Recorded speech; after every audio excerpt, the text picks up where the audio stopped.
tidak menghilangkan secara fisik, tapi harus dilakukan praktek atau ritual tertentu. Contohnya, mencuci najis dari jilatan air liur anjing. Prakteknya adalah mencuci dengan air sebanyak 7 kali dan salah satunya dengan tanah. Pencucian 7 kali ini semata-mata hanya praktek ritual. Demikian penggunaan tanah sama sekali tidak dikaitkan dengan manfaatnya. Penggunaan tanah itu tidak diniatkan misalnya untuk membunuh bakteri atau virus atau racun yang terkandung pada najis tersebut, tetapi semata-mata hanya ritual di mana Allah Subhanahu wa taala menetapkan dengan cara seperti itu. Maka penggunaan tanah tidak bisa digantikan dengan sabun, pewangi atau bubuk-bubuk lainnya. Dasar hadisnya adalah an Abi Hurairah radhiyallahu anhu qala Rasulullah sallallahu alaihi wasallam tahurun ina'i ahadikum idh walagha fihi al-kalbu an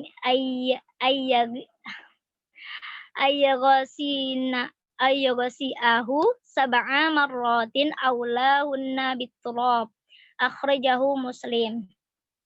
Dari Abu Hurairah radhiyallahu anhu berkata bahwa Rasulullah sallallahu alaihi wasallam, sucinya wadah air kalian yang diminum anjing adalah dengan mencuci 7 kali, salah satunya dengan tanah.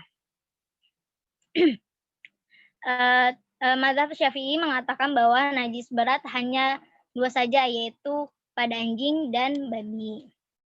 Dan ketiga itu najis mutawassithah atau najis pertengahan.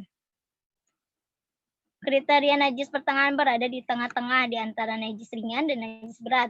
Untuk menyucikan najis ini cukup menghilangkan fisik ain najisnya, hingga indikatornya sudah tidak ada lagi. Ketiga indikator itu adalah warna dan warna, bau dan aroma. Najis yang tidak termasuk najis ringan atau berat berarti termasuk pada najis pertengahan. Contoh najis ini antara lain kotoran manusia, darah haid, air mani, minuman keras, kotoran hewan yang haram dimakan, bangkai hewan kecuali bangkai manusia, ikan dan belalang.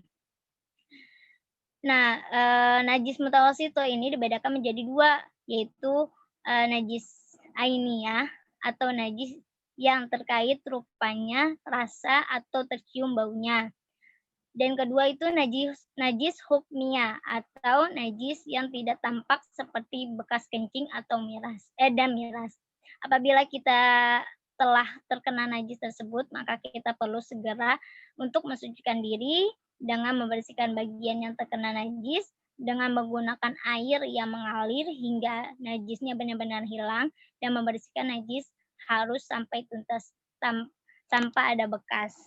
Dan selanjutnya untuk membersihkan air seni itu akan dijelaskan oleh Nidaul Ahsanah.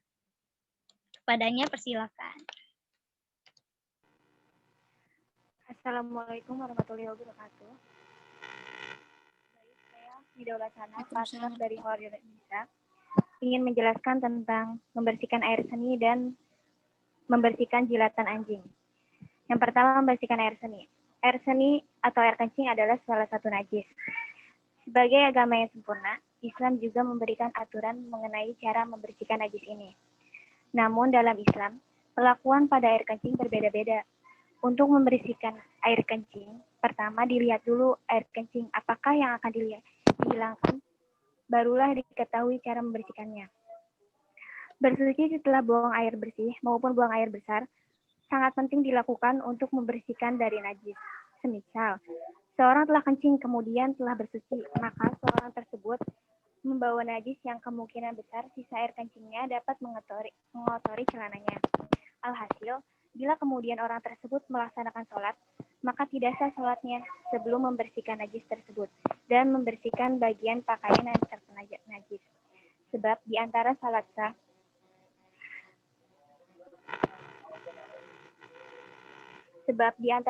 sholat juga harus suci tempat dan pakaian yang digunakan.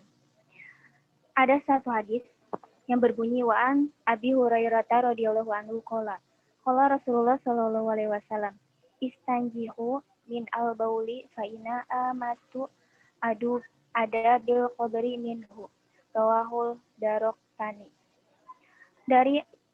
Dari Abu Hurairah radhiyallahu anhu bahwa Rasulullah sallallahu alaihi wasallam bersabda, sucikanlah dirimu dari air kencing karena kebanyakan siksa kubur itu berasal darinya. Riwayat Daraqutni. Namun demikian, terkadang masih saja banyak muslim yang menyepelekan bersuci setelah kencing. Dalam hadis Nabi Muhammad terdapat pelajaran betapa pentingnya bersuci setelah kencing, sehingga terhindar dari siksa kubur. Dijelaskan pula, Rasulullah pernah melewati 2 kuburan. Rasulullah pun mengetahui 2 orang penghuni kuburan itu tengah mendapatkan siksa kubur. Kemudian Rasulullah menjelaskan kepada para sahabat bahwa 2 orang penghuni kuburan itu disiksa bukan karena melakukan dosa besar selama hidupnya, melainkan 1 orang disiksa karena tidak bersuci setelah kencing dan 1 orang lagi disiksa karena suka mengadu domba atau namimah.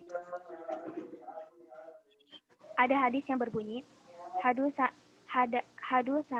Usmanun qala hadasana Jazirun an Mansuri an Mujahidin an Ibni Abasi qala marun Nabi sallallahu alaihi wasallam bihaiti min hitonil maditi au makatu tasami'a sauta insanaini yu'adzabani fi quburihima faqala Nabi sallallahu alaihi wasallam yu'adzabani wa ma yu'adzabani fi kabiri summa qala balakana ahaduhuma la yastatiru min baulihi wa kana al-akharu yamshi bin namimati summa da'a bijari dati fakasaroha kisrotaini fawado'a ala kulli qabri minhuma kisrota fakila lahu ya Rasulullah lima fa'alta hadza qala la'alahu ayyukhafafa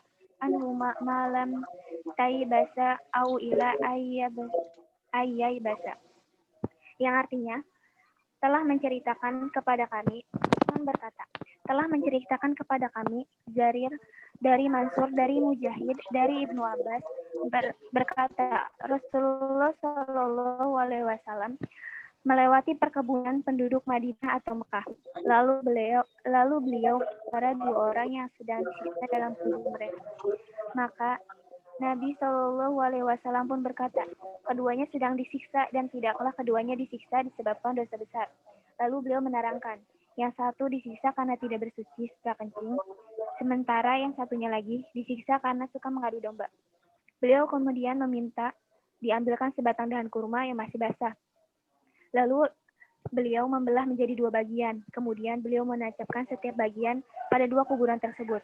Maka beliau pun ditanya, kenapa Tuhan melakukan ini? Beliau menjawab, mudah-mudahan siksanya diringankan selama dahan itu masih basah. Yang telah dijelaskan pada najis ringan atau mu'afalah, bahwa air kencing bayi laki-laki yang belum mengonsumsi makanan ataupun susu pabrik kecuali susu ibu atau ASI, cara membersihkan najisnya dengan hanya memercikan air ke benda yang terkena. Sedangkan berbeda dengan bayi perempuan, walaupun hanya mengonsumsi susu ibu atau ASI, tetapi kencingnya termasuk pada najis. Sedang yaitu cara membersihkannya dengan cara menghilangkan fisik najis tersebut. Lalu untuk pemateri bentar. Ya. Untuk penyampaian materi 2 menit lagi ya, karena kita 2 sesi seperti itu. Nanti diperpanjang dengan diskusi. Makasih. Ya, silakan. Lalu membersihkan jilatan anjing. Najis kalbiyah, yakni najis anjing dan babi termasuk ke dalam najis mughaladah. Maka harus dicuci 7 kali dan salah satunya dicampur dengan tanah yang suci. Siraman yang menghilangkan bukti atau zat najis dianggap sekali, baru kemudian dicuci lagi 6 kali. Kalau airnya sedikit saat mencuci najis itu, maka diisyaratkan agar dialirkan atau disiram kepada najis atau jangan direndam kecuali mencucinya di dalam sungai. Lalu ada hadis yang berbunyi tahuru ina'i ahadikum ida walago fihil kalbu ayyal silahu sab'a maritin ula huni biturobi. Yang artinya, sucikanlah bejana kalian apabila anjing minum kepadanya dengan cara dibasuh 7 kali. Cucian yang pertama dengan tanah atau debu. Lalu, ida walagol kalbu fil ina'i kalsiluhu sab'a maritin wa'afiruhu limata siturobi.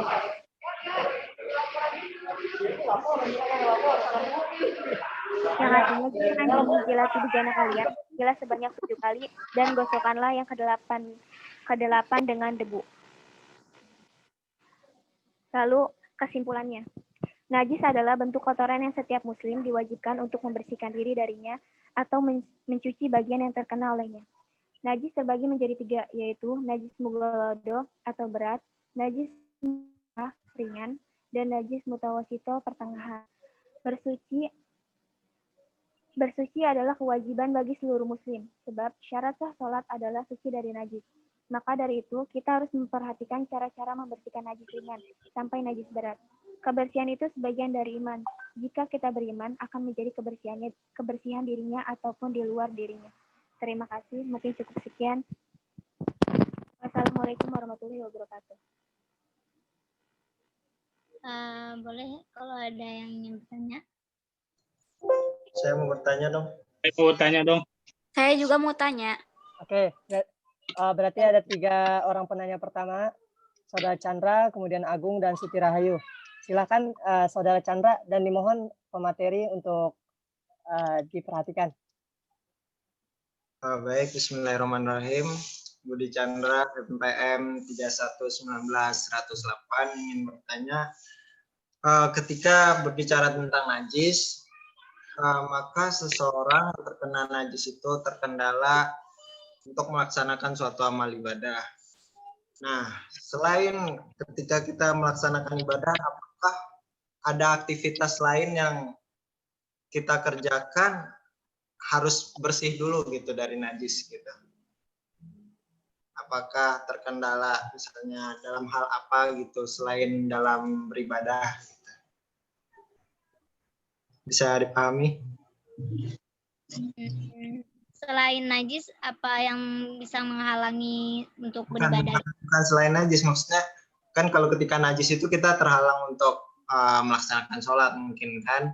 Maksudnya apakah ada aktivitas lain yang terhalang gitu ketika kita terkena najis? Atau terlebih dahulu kita harus membersihkan diri atau selainnya gitu? Bukan. Kami? Ya gimana? Tidak. Apa lanjut lagi dulu? Lanjut. Oke, pertanyaan kedua dari Saudara Agung, silakan diajukan. Mengenai ini najis mughalladho ya. Kan menurut mazhab Syafi'i mengatakan bahwa najis berat hanya ada 2, yaitu anjing dan babi. Yang dimaksud di sini air liurnya aja atau seluruh bagian dari hewan tersebut. Dan bagaimana hukumnya kalau seorang dokter hewan kan tidak jauh tuh pasiennya anjing atau babi, ataukah itu boleh ngambil dari mazhab lain yang ini yang menyatakan bahwa yang haram itu cuma air atau air liurnya aja. Terima kasih.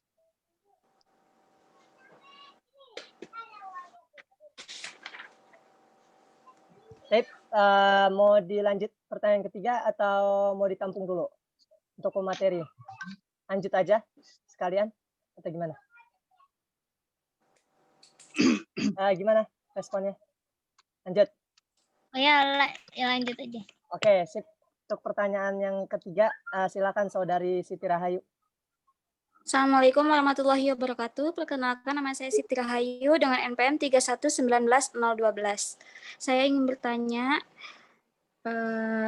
sekarang ini kan banyak orang-orang awam yang berpikir bahwa yang najis itu kan air liurnya anjing gitu kan. Jadi banyak orang-orang dengan sengaja memegang anjing, berfoto dengan anjing, dan bagaimana pendapat Anda mengenai ini? Baik, terima kasih. Itu saja pertanyaannya.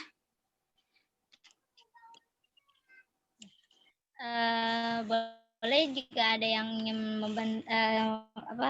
bantu menjawab sambil kita mencari jawabannya. Mungkin ada tambahan atau sanggahan dari pertanyaan teman-teman dari ketiga penanya. Silakan teman-teman disampaikan. Kalau Ica mau jawab yang Chandra mungkin. Chandra ya. Mungkin tadi kan pertanyaannya apa yang menghalang selain beribadah gitu ya? Ya, kan najis itu berbentuk kotoran atau air kencing yang berbau jorok lah istilahnya, yang menjijikan ya. Tentu akan mengganggu, pertama dari aromanya, kedua bentuknya. Ketika kita misalkan terkena najis kencing, pasti kan bau tuh air kencingnya. Ketika sama dengan kita kayak terkena kotoran binatang atau yang berbau kotoran, pasti itu akan dari kita atau orang lain itu akan mengganggu, akan terganggu oleh aromanya dan baunya gitu. Itu sih yang Ica bisa bantu. Yang bisa jawab. Barangkali teman-teman ada yang mau menambahkan kembali dari tiga penanya, sangat dipersilakan karena pemateri juga sudah mengabarkan, menginformasikan. Mohon maaf tadi yang Bang Agung pertanyaannya mau diulang. Zahab. Ya, tadi kan di mazhab Syafi'i kan dijelaskan bahwa najis berat itu cuma ada dua, yaitu anjing dan babi. Nah, gimana kalau hukumnya seorang dokter hewan? Maksudnya yang saya maksud tuh yang najis itu air liurnya aja atau seluruh bagian dari hewan itu? Nah, gimana hukumnya jika seorang dokter yang setiap hari bertemu dengan hewan itu, apakah boleh mengambil dari mazhab lain yang menyatakan bahwa yang najis itu cuma air liurnya aja? Terima kasih. Ya. Saya akan jawab. Di sini yang saya tahu yang dinyatakan najis dalam dalil anjing itu adalah liurnya. Jadi bagian anjing yang dinyatakan najis dalam dalil adalah liurnya dan tidak disebutkan bagian anggota badan yang lain. Dan dengan demikian, vonis najis untuk bulu atau bagian tubuh lainnya hanya bisa dilakukan dengan mengiaskan atau menganalogi hukum bulu dengan hukum air liur. Lalu, sebagaimana mayoritas ulama menegaskan bahwa bulu anjing statusnya suci, tidak sebagaimana liurnya. Bahkan Imam Syafi'i dan banyak ulama lainnya menyatakan bahwa tanaman yang tumbuh di tanah yang najis daunnya suci. Jika kita menyatakan bahwa bulu anjing tumbuh di tempat yang najis, maka statusnya sebagaimana tanaman karena statusnya suci. Kemudian mengenai profesi sebagai dokter hewan, asasinya tidak ada halangan dan larangan bagi seorang muslim untuk berbuat baik kepada binatang. Profesinya memang seorang dokter hewan yang wajib memberikan bantuan dan pertolongan kepada hewan yang sedang. Apalagi yang ditolong dokter hewan di sini bukan hanya anjing, tapi seluruh hewan. Perbuatan baiknya dalam menolong hewan dan merawatnya termasuk perbuatan ihsan. Mungkin itu yang saya ketahui. Terima kasih.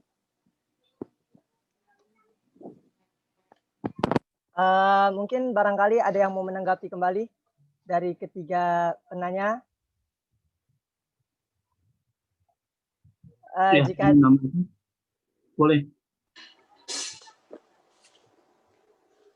Halo? Ya, halo. Halo. Ya, jelas, sangat.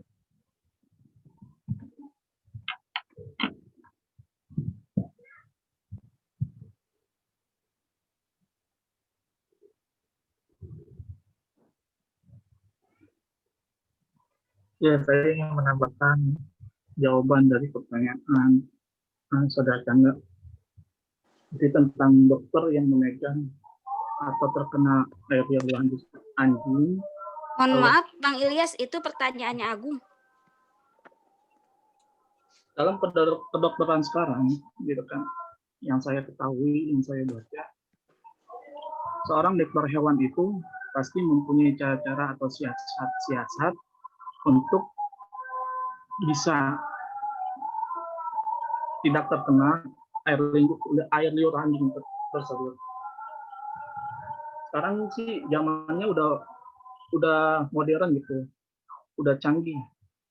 Sekarang ada yang namanya alat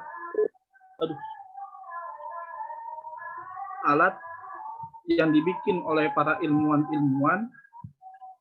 untuk dokter hewan tersebut supaya tidak mengenai tangannya pada saat mengobati anjing tersebut. Gitu. Banyak maksudnya alat-alat kedokteran. Sekarang alat kedokteran sekarang itu udah canggih gitu. Ada yang pakai robot mengobati si hewan tersebut. Ada yang pakai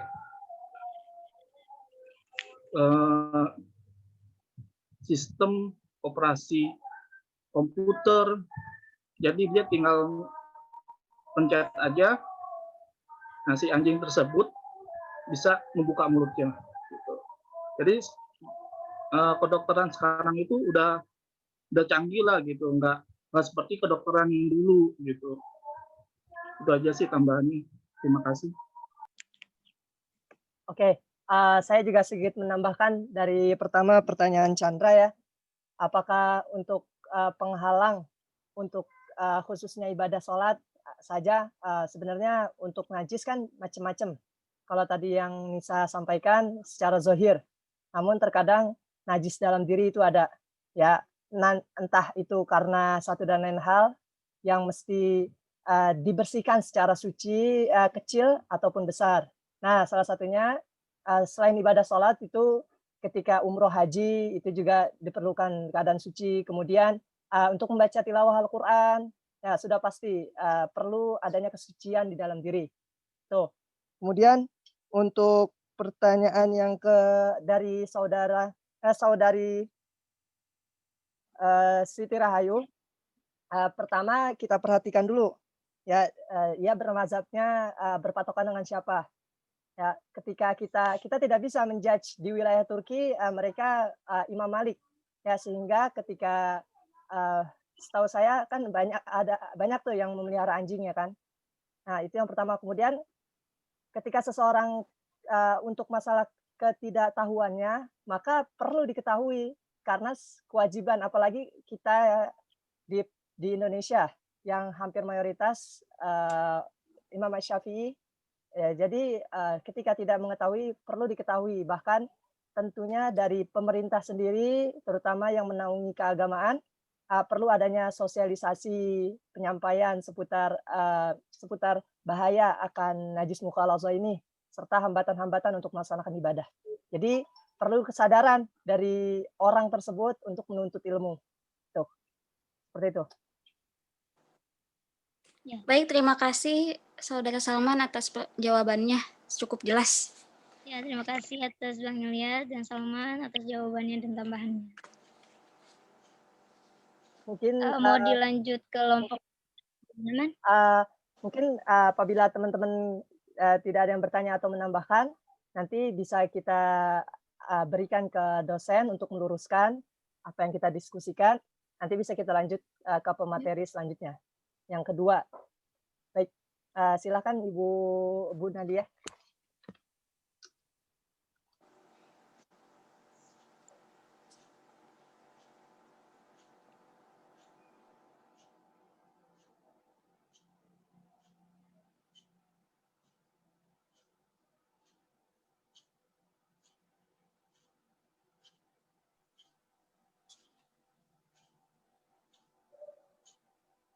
Gimana Bu Nadia? Mau Ibu meluruskan setelah, kan ini sesi 1 kita sudah selesai. Ya, mau meluruskan terlebih dahulu atau mungkin kita lanjut dulu di sesi kedua pemateri kedua nanti baru disampaikan.